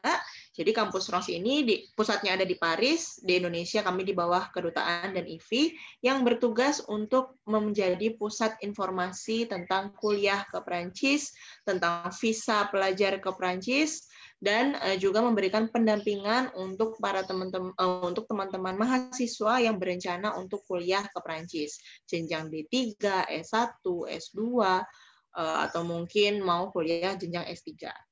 Begitu. Kampus France sendiri di Indonesia, di seluruh Indonesia hanya ada 5, jadi buat teman-teman yang tinggalnya di Surabaya atau seluruh wilayah Indonesia Timur, yang terdekat bisa ke saya, atau teman-teman bisa ke kantor Kampus France lain yang ada di seluruh Indonesia. Seperti itu. Nah, berbicara tentang Prancis, tentang kuliah ke Prancis, pasti nggak afdol nih kalau nggak saya jelaskan beberapa alasan, atau lebih tepatnya 6 alasan kenapa sih saya mengajak teman-teman untuk memilih Prancis sebagai negara tujuan untuk kuliah, untuk studi. Yang pertama, tentu saja Prancis menawarkan pendidikan dan penelitian yang berkualitas. Dari zaman dahulu sampai zaman sekarang, di Prancis adalah negara yang juga mengedepankan ya pendidikan dan penelitian. Ada banyak sekali penerima Nobel yang merupakan lulusan ataupun mungkin orang Prancis. Yang terbaru di tahun 2020 ada Ibu Emmanuelle Charpentier, namanya agak susah ya, Prancis gitu. Dan beliau menerima penghargaan Nobel dalam bidang genetika. Jadi buat yang taunya Prancis hanya untuk mode atau hanya untuk masak, Prancis tuh tidak, sama sekali tidak hanya kedua jurusan itu. Ada lebih dari pada hanya mode dan juga gastronomi. Di Prancis banyak juga kampus unggulan dalam bidang ekonomi, dalam bidang manajemen, bidang teknik, terutama aeronautika, itu salah satu kebanggaannya Prancis ya, dan juga bidang-bidang lain. Buat yang ragu, maju mundur nih mau memilih Prancis, takut harus dalam bahasa Prancis nanti kuliahnya gimana dong gitu. Sebenarnya kalau kalian niat nih mau kuliah ke Prancis, asal kalian tidak picky ya. Jadi kalau mau kuliah di Prancis, ada sih program yang ditawarkan dalam bahasa Inggris. Kuliahnya bahasa pengantarnya dalam bahasa Inggris. Namun memang jumlahnya sangat-sangat terbatas. Terbatas di jurusan tertentu saja, terbatas di kampus-kampus tertentu saja. Buat kalian yang memang pengen mengincarnya jurusan yang agak unik-unik ataupun yang jarang ditemukan di dunia, plus tidak ditawarkan di kampus-kampus swasta di Prancis, sebaiknya mempersiapkan belajar bahasa Prancis sampai level B2. B2 ini level keempat dalam 6 level bahasa Prancis, jadi bisa dikatakan kalian bisa survive di Prancis sendirian. Tapi kalau memang kuliahnya nanti dalam bahasa Inggris, saran saya tetap belajar bahasa Prancis, paling tidak level basic ya, untuk kenyamanan hidup di Prancis yang orangnya nggak semuanya bisa bahasa Inggris, seperti itu. Lalu yang lainnya, daya tarik dalam bidang ekonomi, terutama buat teman-teman yang berencana nih nantinya mau buat startup. Nah, di Prancis itu pemerintah sangat-sangat mendukung berkembangnya startup. Ada di Prancis namanya Station F, salah satu inkubator startup paling besar di Eropa, dan juga banyak sekali bantuan-bantuan dari pemerintah, subsidi ataupun suntikan dana untuk para kreator bisnis muda seperti itu. Jadi banyak sekali opsi-opsi yang bisa kalian cari untuk karir kalian, memulai karir kalian setelah lulus nanti.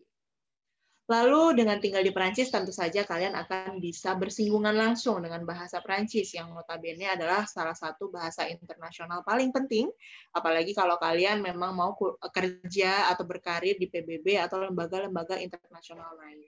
Jadi zaman sekarang bahasa Inggris aja tuh nggak cukup. Nah, lebih baik kalian juga bisa berbahasa asing lain. Salah satu pilihan yang bisa kalian pilih adalah bahasa Prancis. Lalu tentu saja yang namanya mahasiswa pengen kuliah ke luar negeri, nggak mungkin dong hanya mau kuliah terus, atau nge-lab terus. Pasti juga pengen jalan-jalan. Nah, Prancis bisa menjadi tujuan yang tepat untuk kalian karena Prancis menawarkan tempat untuk belajar namun sekaligus destinasi wisata. Begitu. Jadi buat teman-teman yang kuliahnya ke Prancis bakalan afdol tuh kalau kalian suka jalan-jalan. Kenapa? Karena di Prancis itu dalam 1 tahun ajaran 4 bulan libur, 8 bulan kuliah. Gitu. Cukup banget untuk keliling Eropa karena kalian akan datang dengan visa student yang berlaku di seluruh wilayah Schengen. Tentu saja gastronominya Prancis sangat-sangat terkenal ya, salah satu makanan, kalau di Indonesia sih salah satu yang paling mahal gitu ya kalau di restoran. Tapi kalau kalian ada di Prancis, makanan Prancis bisa kalian icip-icip dengan mudah, murah, di mana-mana ada. Misalkan kalian mau nyemil-nyemil makarong sore hari gitu ya, kalau di Indonesia kan Instagramable misalkan, karena ya agak berkelas gitu. Kalau di Prancis harganya €1 aja gitu. Mau minum wine, misalkan kalian mau icip-icip wine di sini mahal sekali harganya, ratusan ribu bahkan sampai jutaan. Kalau di Prancis harganya wine itu bisa jadi lebih murah daripada harga 1 botol air mineral. Jadi cocok banget buat kalian yang suka suka jalan-jalan, suka makan-makan, kuliah tinggalnya di Perancis aja. Gitu. Lalu fokus utama kita ya, yaitu tentang perkuliahan, tentang menjadi mahasiswa di Perancis. Apa saja sih yang perlu kalian persiapkan kalau kalian mau kuliah ke Perancis? Yang pertama tentu kalian perlu menentukan kuliahnya dalam bahasa Inggris atau dalam bahasa Perancis. Kalau kuliahnya dalam bahasa Perancis, berarti kalian harus mempersiapkan waktu yang cukup untuk kalian belajar, apakah kalian belajarnya dari nol atau mungkin sudah pernah belajar sebelumnya, sampai ke level yang disyaratkan oleh kampus tujuan kalian. Karena masing-masing jurusan atau masing-masing kampus bisa jadi mensyaratkan level bahasa Perancis yang berbeda. Jadi harus banyak baca. Nah, kalau kuliahnya dalam bahasa Inggris, ya tetap aja persiapan bahasa, tapi mungkin persiapannya fokus ke bahasa Inggris plus sedikit bahasa Perancis untuk kebutuhan kehidupan, atau nantilah kalau sudah keterima baru kalian persiapkan bahasa Perancis. Seperti itu. Lalu setelahnya kalian harus tahu ya jurusan apa yang kalian mau, bisa ditemukan di kampus mana. Jadi kalian harus bisa baca-baca, banyak baca, luangkan waktu untuk cari-cari kampus mana saja yang punya jurusan yang kalian inginkan. Silahkan selama masa pencarian kampus, masa persiapan bahasa, konsultasikan sesering mungkin rencana kalian ke kampus Rons, gratis, tidak berbayar. Jadi kalian boleh datang ke saya sehari 2 kali, sehari 5 kali, atau seminggu 3 kali, terserah.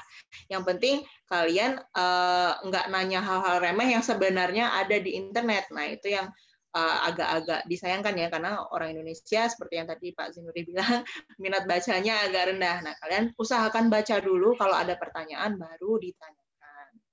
Seperti itu. Lalu pendaftarannya ke kampus dilakukan online, sebelum pandemi pun juga online. Lalu kalian bisa setelah keterima mengurus visa ataupun mulai mencari beasiswa. Jadi kalau di Perancis itu lebih baik keterima dulu, baru kalian cari beasiswa. Karena kebanyakan dari pemerintah Prancis, salah satu persyaratan untuk bisa daftar beasiswa adalah sudah diterima di kampus, baik negeri ataupun swasta. Begitu. Nah, kapan nih harus mendaftar? Mendaftarnya, kalau ke kampus negeri, kalian bisa datang ke kampus France untuk mendaftar di bulan-bulan yang ada di layar. Untuk jenjang master, pendaftarannya dibuka di bulan Januari sampai Februari, untuk kuliah dimulai di bulan September. Jadi untuk kuliah September 2021, pendaftarannya akan ditutup di bulan Februari, lebih tepatnya 26 Februari 2021. Begitu terus. Jadi kalau kalian kuliah di 2022, ya Januari udah datang untuk mendaftar. Tapi ketika masa-masa pendaftaran ini, alangkah baiknya kalau kalian sudah tahu mau mendaftarnya ke kampus mana, jurusannya apa, apakah butuh bahasa Perancis atau tidak. Jadi jangan karena pendaftarannya Januari, kalian baru datang Januari, belum siapin bahasa, belum tahu kampus mana, nggak tahu jurusan apa, nah itu yang nggak bisa. Jadi memang perlu persiapan, mungkin setengah tahun ataupun 1 tahun sebelumnya, tergantung pada ritme teman-teman. Kalau mempersiapkan itu lebih suka lama, pelan-pelan, nyicil, atau lebih suka yang sistem kebut semalam, gitu kan, orang beda-beda ya. Jadi silahkan disesuaikan, jangan datang secara mendadak gitu kampus Rons. Nah, lalu apa saja sih yang bisa kalian dapatkan apabila kalian memilih Prancis? Apa saja yang ditawarkan oleh pemerintah Prancis untuk mahasiswa Indonesia? Yang pertama, kalian akan bisa apply yang namanya subsidi akomodasi, subsidi tempat tinggal. Jadi kalau kalian di Prancis kan akan ngekos. Akan ngekos berarti akan harus bayar uang kos. Nah, untuk membayar uang kos atau akomodasi selama kalian tinggal di Prancis, kalian berhak meminta bantuan ke pemerintah Prancis. Tapi kalian harus sudah ada di Prancis dulu, nggak bisa mintanya dari Indonesia ya. Lalu yang kedua, asuransi kesehatan untuk mahasiswa asing digratiskan. Jadi BPJS-nya kalian nggak perlu bayar. Transportasinya tentu saja ada harga khusus mahasiswa, banyak sekali gratisan ataupun diskonan untuk senang-senang ataupun untuk loisir dalam bahasa Prancis. Kalau dalam bahasa Indonesia itu untuk hobi ya, kegiatan yang ada hubungannya dengan hobi, misalkan ke museum gratis, lalu masuk ke tempat-tempat wisata yang dikelola pemerintah itu juga gratis untuk mahasiswa, ataupun kalian kalau mau makan ada diskonan, nonton bioskop harganya mahasiswa juga. Jadi ada macam-macam manfaat yang diberikan oleh pemerintah ke mahasiswa asing ataupun lokal. Lalu yang paling penting, kalian selama memiliki visa student, visa étudiant, visa mahasiswa, visa pelajar, kalian bisa apply untuk kerja paruh waktu selama tinggal di Prancis. Sebanyak kurang lebih 20 jam per minggu atau 964 jam per tahun. Jadi misalkan pas musim liburan kan ada 4 bulan tuh. Nah, kalian bisa kerjanya yang banyak, tapi kalau pas kuliah kerjanya minta jamnya sedikit gitu boleh. Bisa diatur, pokoknya tidak melebihi 964 jam per tahun. Buat yang takut karena nggak pernah ada kenalannya yang tinggal di Prancis, nggak punya saudara atau pacar orang Prancis, jangan khawatir, ada PPI yang akan menerima kalian, menampung kalian, keluarga baru kalian di Prancis, ada di seluruh Prancis, jadi jangan khawatir, selalu ada orang Indonesia dimanapun. Bila kalian butuh bantuan, tinggal reach out aja, tinggal cari bantuan. Hubungi Kampus France, hubungi PPI, pasti kami akan selalu membantu dan mendampingi teman-teman semua.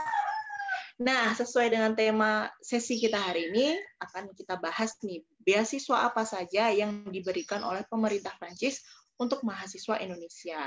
Yang pertama ada beasiswa kerjasama Islamic Development Bank dengan pemerintah Prancis, yang mana beasiswa ini tersedia mulai dari tahun 2020 yang lalu. Jadi ini tahun keduanya. Beasiswa ini tersedia untuk jenjang S1 dan juga jenjang S2. Kampusnya harus negeri, tapi jurusannya bisa macam-macam. Ada banyak sekali jurusan yang menjadi prioritas Islamic Development Bank. Informasinya bisa dicek di websitenya Kampus France Indonesia. Dan apa saja yang ditanggung, semuanya ada di layar Anda. Beasiswa yang kedua, ini beasiswa dari Kedutaan Besar Prancis di Indonesia, khusus untuk WNI. Kalau yang tadi sebelumnya untuk warga negara organisasi kerjasama Islam, Indonesia salah satunya. Kalau yang ini khusus untuk orang Indonesia saja, jenjangnya harus S2, kampusnya bisa negeri, bisa swasta. Jurusan apapun boleh apply, dan yang di cover semuanya ada di layar. Yang ketiga, beasiswa dari Kementerian Luar Negeri Prancis. Beasiswa ini diberikan untuk semua mahasiswa asing yang ingin kuliah ke Prancis. Jadi hanya orang Prancis saja yang nggak bisa apply. Sisanya semua saingan kita. Begitu. Jurusannya namun terbatas hanya untuk 5 bidang, ekonomi, manajemen, hukum, politik, dan teknik. Jadi di luar 5 bidang ini, mohon maaf, memang belum bisa apply beasiswa EFL. Seperti itu. Kampusnya bisa negeri, bisa swasta ya. Yang ketiga, beasiswa untuk bidang kebumian atau yang ada hubungannya dengan planet. Namanya saja Make Our Planet Great Again. Jadi beasiswa MOPGA ini, disingkatnya MOPGA ya, beasiswa MOPGA ini diberikan untuk semua mahasiswa yang akan kuliah jenjang S2 dan S3 yang ada hubungannya dengan planet. Jadi mungkin ilmu kehutanan atau mungkin ilmu bisnis tapi yang ada hubungannya dengan planet misalkan. Jadi kalian tetap bisa cari aja hubungannya antara bidang yang kalian ingin apply dengan bumi biar bisa apply beasiswa MOPGA ini.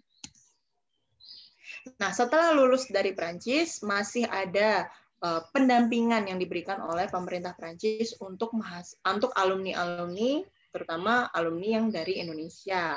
Ada banyak sekali perusahaan-perusahaan Prancis di Indonesia yang semuanya memberikan lowongan kerja, biasanya memberikan informasi lowongan kerja melalui portal France Alumni Indonesia. Ada websitenya, ini bukan grup WhatsApp atau grup Facebook kumpul-kumpul alumni biasa ya, tapi ini memang portal ataupun platform yang memang dikelola oleh Kementerian Luar Negeri Prancis. Seperti itu.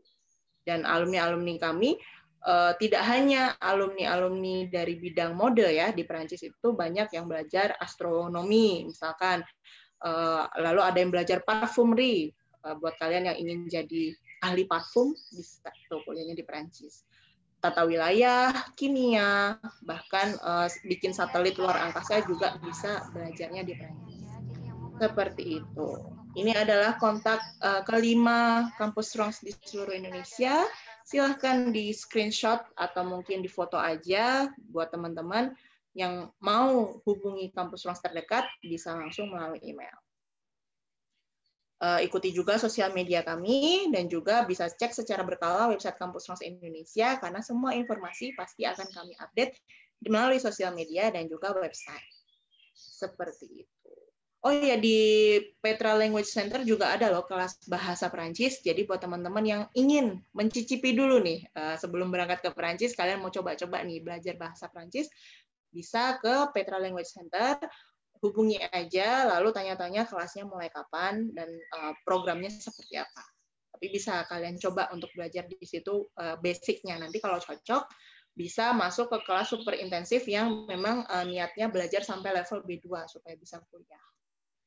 Ada juga virtual fair yang akan kami adakan, yang saat ini sudah menerima pendaftaran dari 30 kalau tidak salah 30 atau 50 kampus Prancis yang akan kami adakan bulan Februari. Jadi buat teman-teman yang pengen langsung ketemu dengan perwakilan kampus-kampus dari Prancis bisa join melalui Choose France Education Fair yang akan kami adakan di bulan Februari mendatang. Terima kasih. Silahkan untuk pertanyaannya saya kembalikan ke Selina ya. Ya, baik. Terima kasih Bu Indri. Untuk tadi yang bisa saya kutip dari Bu Indri juga. Jadi sebelum keluar negeri, mau apapun negaranya, dipersiapkan dulu juga persyaratan dan bahasanya biar lebih oke ya keluar Bu Indri ya. Baik, terima kasih kepada Ibu Indri dari IVI yang telah menyampaikan informasi studi ke Prancis. Ya, setelah ini kalau begitu sesi dari semua lembaga yang telah hadir di sesi kedua seperti Jepang, US, Australia, dan Prancis telah disampaikan semua. Selanjutnya akan kita buka sesi Q&A. Bagi yang mau bertanya silahkan, mau via open mic bisa request juga di kolom chat. Ya, saya mau bertanya kepada ini, misalkan instansi ini, mau open mic silahkan, mau via kolom chat juga silahkan. Ya, tadi sudah ada beberapa ini yang masuk. Untuk pertanyaannya, pertama, dari Kak Iqbal, Kemendikbud. Wah, materi narasumber akan dibagikan ya di akhir acara. Untuk informasi ini nanti akan kami informasikan lebih lanjut, namun untuk hasil record dari sesi kali ini nanti bisa disimak di YouTube Petra Career Center. Jadi nanti bisa disimak ulang dari situ. Untuk informasi filenya nanti akan kami infokan lebih lanjut, gitu ya. Lalu dari Kak Denis Fitri Cindy dari ITB. Selamat siang, perkenalkan saya Cindy. Saya ingin bertanya kepada Australia Awards. Jika rencana kelulusan adalah bulan Juli tahun 2021, apakah pada tahun ini boleh mendaftar atau harus menunggu lulus dulu baru bisa mendaftar? Ya, mungkin silahkan kepada Vika ya, untuk dapat menanggapi bersama Kak Ibu Bapak Dede. Ya, silahkan. Terima kasih Mbak Selina. Oke, ini Mbak Denis Fitri, terima kasih pertanyaannya. Jadi memang harus lulus dulu ya, karena kami meminta ijazah resmi yang sudah dilegalisir beserta transkripnya. Jadi kalau memang perkiraannya baru akan lulus Juli, karena deadline kami tahun ini itu akhir April, jadi bisa mendaftar tahun berikutnya.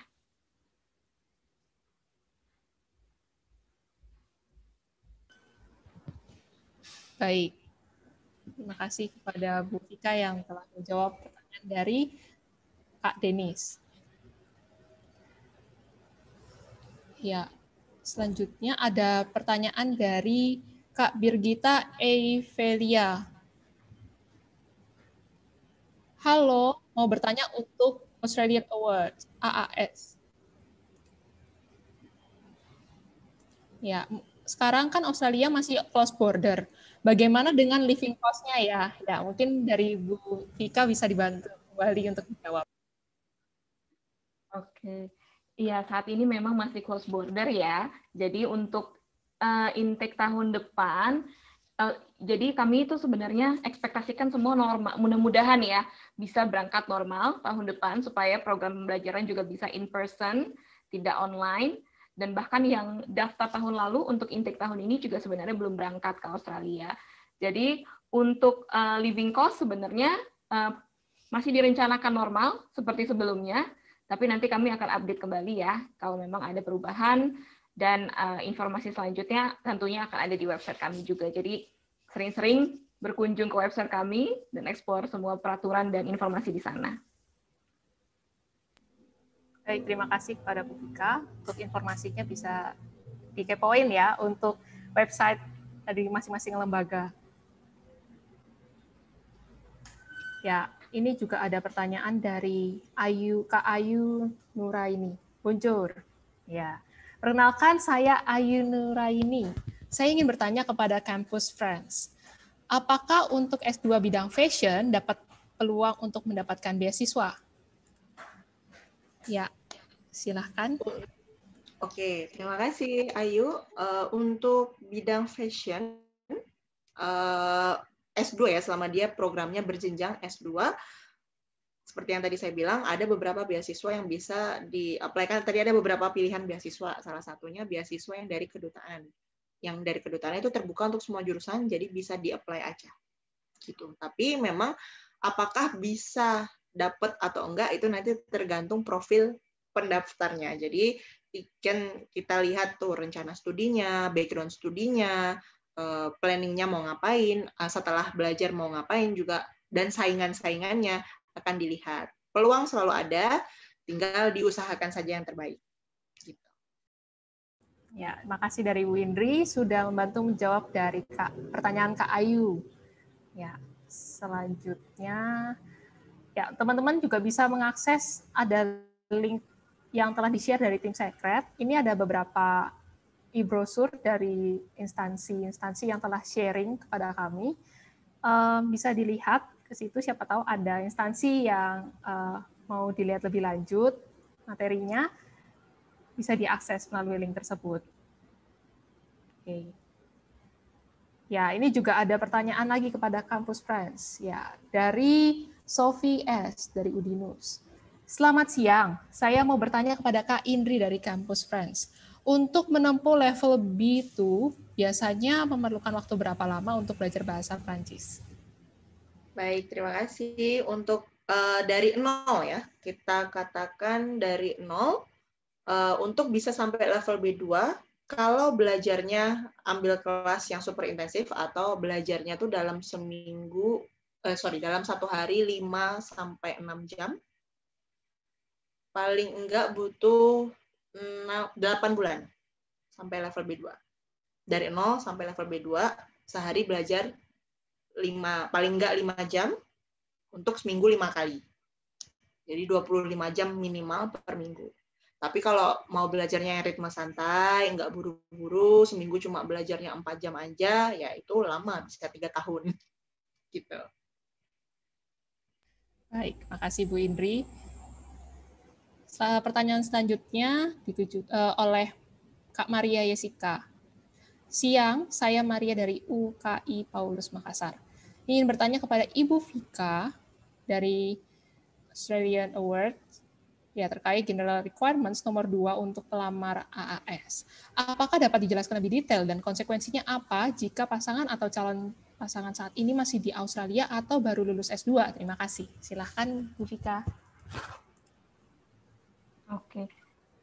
Bentar, jadi maksudnya, saya sambil baca, persyaratannya kalau ada di Australia gitu maksudnya.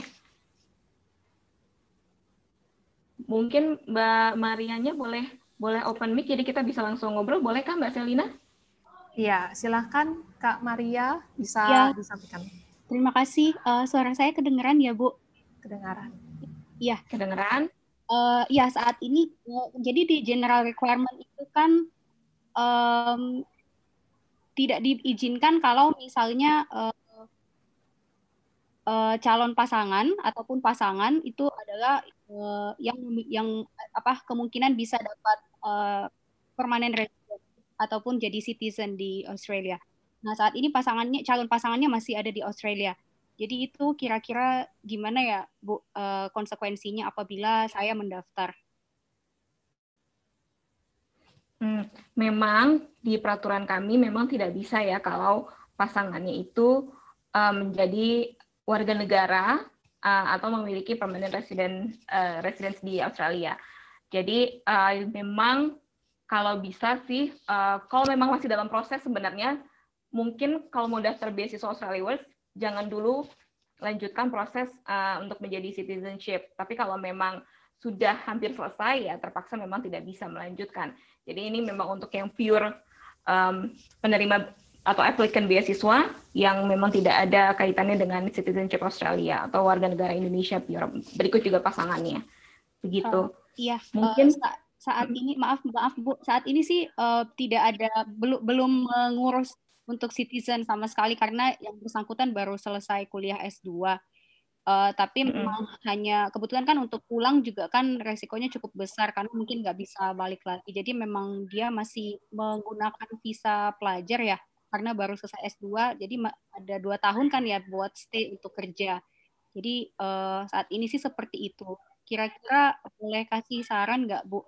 Apakah tetap bisa dilanjutkan? Karena saya rencananya mau daftar beasiswa untuk PhD. Terima kasih Bu. Sebenarnya bisa saja kalau tentang pasangannya belum bisa kembali ke Indonesia karena kondisi saat ini itu tidak masalah gitu. Nah nanti secara teknis mungkin itu akan menjadi pertimbangan selanjutnya ya. Tapi kalau apakah boleh atau tidak mendaftar, boleh saja. Jadi silakan dilanjutkan proses pendaftarannya dan yang pasti sih saat ini kalau memang sudah berada di sana, itu nanti mungkin kami bisa konsultasikan lagi ya bersama tim Australia Works. Jadi urusannya lebih ke teknis nantinya. Tapi kalau memang sudah terlanjur nanti waktunya, karena ini prosesnya masih panjang ya untuk pendaftaran dan untuk indeks tahun depan juga. Jadi karena pendaftarannya segera dibuka sebentar lagi, jadi silakan daftar saja. Tidak ada larangan untuk itu. Mungkin Pak Dede ingin menambahkan terkait ini?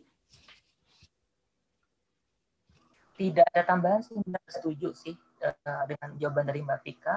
Karena status Mbak dengan calon pasangannya belum menikah toh. Jadi silakan saja Mbak untuk apply. Nanti cepatnya case by case basis setelah Mbak mendapatkan beasiswa. Nanti kita, ini masalah teknis sih, nanti kita akan diskusikan lebih lanjut. Baik. Terima kasih ya. Bu Vika, Pak Dede. Oke. Sama-sama Mbak. Maria. Terima kasih Mbak Selina. Baik Kak Maria, nanti bisa kontak lebih lanjut ya pada Australian Awards. Selanjutnya pertanyaan dari Kak Levana Vivian. Selamat siang, saya Levana dari UKP Surabaya. Saya mau tanya, saya dengar dari teman saya kalau di US boleh ambil jenjang PhD tanpa mengambil master atau S2 terlebih dahulu. Untuk kami orang Indonesia, apakah bijak untuk mengambil saran tersebut atau mendingan ambil master saja baru PhD? Terima kasih. Mungkin dari Bu Ambar bisa dijawab. Yes, thank you. Betul sekali, memang di Amerika Serikat a lot of programs are very flexible. Jadi misalnya ada program-program S3 yang sudah corporate how to do that or consolidate program masters sama dengan PhD-nya langsung. Jadi you don't have to take separate masters gitu. Tapi if you are very confident with your writing methodology or your writing skill or your research methodology, you can apply to those kind of program. Boleh kalau memang merasa bahwa research writing-nya itu sudah atau research proposalnya itu sudah matang, sudah kuat, udah solid, jadi bisa skip master. Banyak universitas yang menawarkan program-program fleksibel seperti itu. But unfortunately, if you are planning to apply for government scholarship seperti Fulbright dan juga LPDP, mereka belum membolehkan untuk itu. Karena persyaratan untuk apply PhD adalah harus punya master's terlebih dahulu. Jadi ini sangat tergantung nanti dengan sumber pembiayaan, apakah mau apply Fulbright dan PhD atau LPDP juga, atau misalnya itu nanti tergantung juga program di universitas Anda. Sangat tergantung juga nanti dilihat dari research proposal yang Anda submit begitu ke universitas tersebut. Jadi banyak faktornya. It's very case by case sekali gitu sih. But it is possible. Baik, terima kasih Bu Ambar. Ya, mungkin bisa menjawab ya Kak Levana. Langsung ke pertanyaan selanjutnya. Ada dari Kak Raffi Andiandra. Ya, selamat siang. Saya Raffi mau bertanya kepada Australian Awards Indonesia. Apakah untuk mendaftar program Long Term Awards sudah harus diterima terlebih dahulu di kampus tujuan atau memperoleh LOA? Terima kasih. Ya, silakan. Oke, terima kasih. Ya, jadi Australia Awards itu memang sedikit berbeda dibandingkan program beasiswa yang lain ya. Jadi kami tidak meminta LOA dari teman-teman. Jadi fokus dulu ke beasiswanya. Nanti kalau memang sudah resmi menjadi penerima beasiswa Australia Awards, baru teman-teman dibantu oleh staf Australia Awards dalam mendaftar ke kampus-kampus pilihan teman-teman. Tapi tetap pada saat aplikasi, jadi di portal Oasis dan additional information nanti, teman-teman tetap harus cantumkan pilihan program studi dan universitas di Australia. Itu ada 2 pilihan. Nah, itu memang benar-benar yang akan teman-teman pilih. Di daftarnya setelah resmi mendapatkan beasiswa Lina. Ya, sekalian Bu, ini ada pertanyaan dari Kak Monika. Ya, selamat siang, saya Monika dari UKP Surabaya. Saya mau bertanya kepada AS, tadi salah satu manfaat beasiswa adalah pendampingan dari pihak universitas selama studi. Maksud dari pendampingan ini apa ya? Terima kasih. Bisa dilanjut, Bu. Oke. Iya, jadi kami punya namanya dedicated LO ya, buat teman-teman nanti kalau yang sudah resmi mendapatkan beasiswa.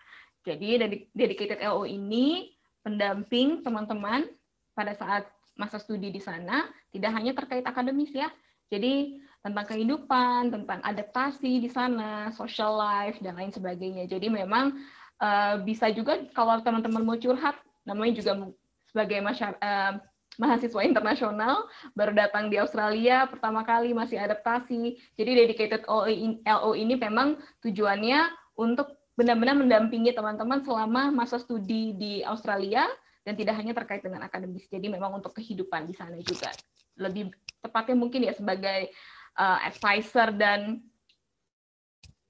untuk umum ya, jadi tidak hanya sekedar academic advisor, tapi life advisor mungkin bisa dibilang. Jadi memang benar-benar mendampingi teman-teman selama mendapatkan beasiswa di Australia. Begitu. Wah, baik. Terima kasih, Kak Vika. Semoga tadi menjawab ya. Selanjutnya kita ke pertanyaan Kak Birgita Evelia. Selamat siang, saya ingin bertanya kepada Education USA. Apakah kalau saat mendaftar belum ada English test requirement karena jadwal pandemi sangat sedikit, apa bisa disusulkan dengan appointment confirmation? Ya, silahkan, Bu Ambar. Ya, terima kasih. Iya, Birgita, memang betul ya selama pandemi ini tidak banyak test center yang bisa mengadakan tes in person gitu. But unfortunately, English test adalah salah satu requirement yang wajib. Dalam artian kenapa diperlukan. Makanya ada juga alternatif, yaitu adalah mengambil tes-tes online, di mana kayak TOEFL IBT, IELTS at Home Edition, bahkan mungkin ada kalau pernah dengar yang namanya Duolingo.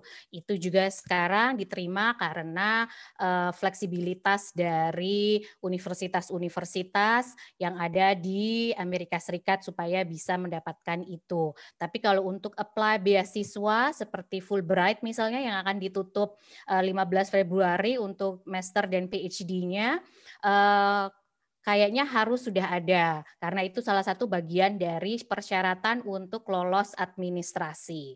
So, makanya kenapa I always encourage students, jadi jangan hanya berpikir nanti kalau udah semester 7 misalnya, atau nanti udah semester agak akhir baru mempersiapkan diri untuk preparation untuk apply scholarships. Bisa dimulai dari sekarang karena TOEFL atau IELTS itu berlaku selama 2 tahun. So nggak harus kalau udah deket-deket deadline ini kan kayak semuanya yang mau apply atau yang mau tes TOEFL dan IELTS tuh banyak ya ngantri gitu. So that's why you need to prepare yourself kalau bisa setahun sebelum you plan to study in the US gitu sih.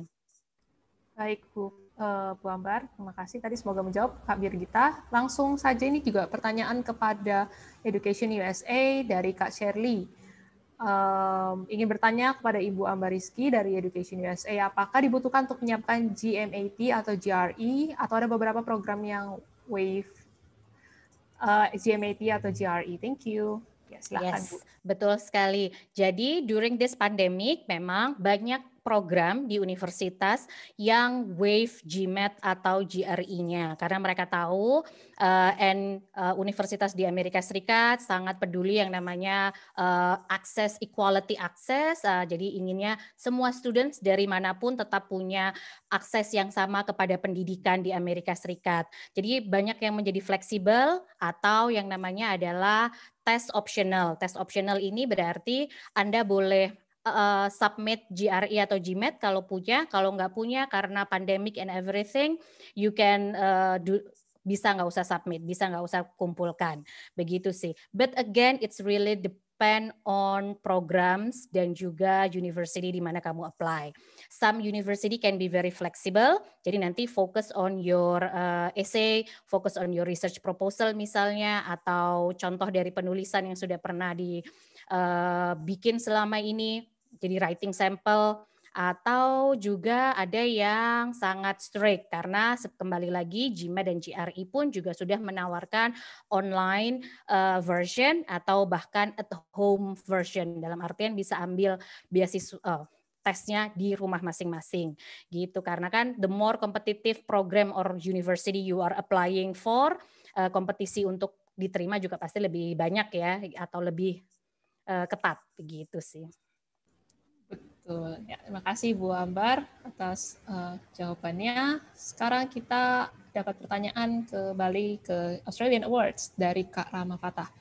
Terima kasih atas paparannya. Saya mau tanya kepada representatif AAS, apakah recommendation letter bisa membantu dalam proses seleksi walaupun tidak wajib untuk mendaftar jenjang S2? Silahkan. Terima kasih. Jadi sebenarnya ini kalau tidak wajib ya, artinya tidak terlalu berpengaruh banyak ya terhadap proses aplikasi. Jadi sebenarnya kalau memang tetap ingin dilampirkan, boleh, silahkan, itu akan membantu proses aplikasi untuk mengenal lebih baik pendaftar, tapi bukan berarti akan menjadi poin plus ya sebenarnya. Jadi kalau memang itu tidak wajib, tidak perlu. Tapi kalau untuk pendaftar S3, ya itu wajib. Tapi kalau tetap ingin melampirkan nanti di portal OASI, silakan. Baik, terima kasih Bu Vika. Selanjutnya ada pertanyaan dari Kak Yonatan Billy Christian. Selamat siang, saya Yonatan dari UK Petra ingin bertanya kepada Consulate General of Japan mengenai tes kemampuan bahasa Jepang. Apakah GLPT merupakan satu-satunya standar tes yang akan diterima untuk program MEX? Terima kasih kepada Pak Zinuri, silahkan. Iya, terima kasih pertanyaannya. Jadi memang untuk saat ini satu-satunya sertifikat yang bisa digunakan untuk mendaftar untuk kemampuan bahasa Jepang hanya GLPT ya. Nah, ini sebenarnya ada banyak pertanyaan ke kami juga karena pandemi ini kan tahun lalu GLPT ditiadakan. Terus solusinya bagaimana seperti itu? Jadi memang saat ini pemerintah Jepang juga sedang memikirkan untuk bagaimana nanti ya. Tapi yang pasti untuk pembukaan aplikasi tahun ini kita tetap membutuhkan GLPT atau TOEFL, TOEIC atau IELTS ya. Jadi kalau Anda masih belum punya GLPT, mungkin saya masih mendengar di Surabaya masih ada pelaksanaan tes TOEFL, jadi Anda bisa menggunakannya pakai TOEFL saja seperti itu.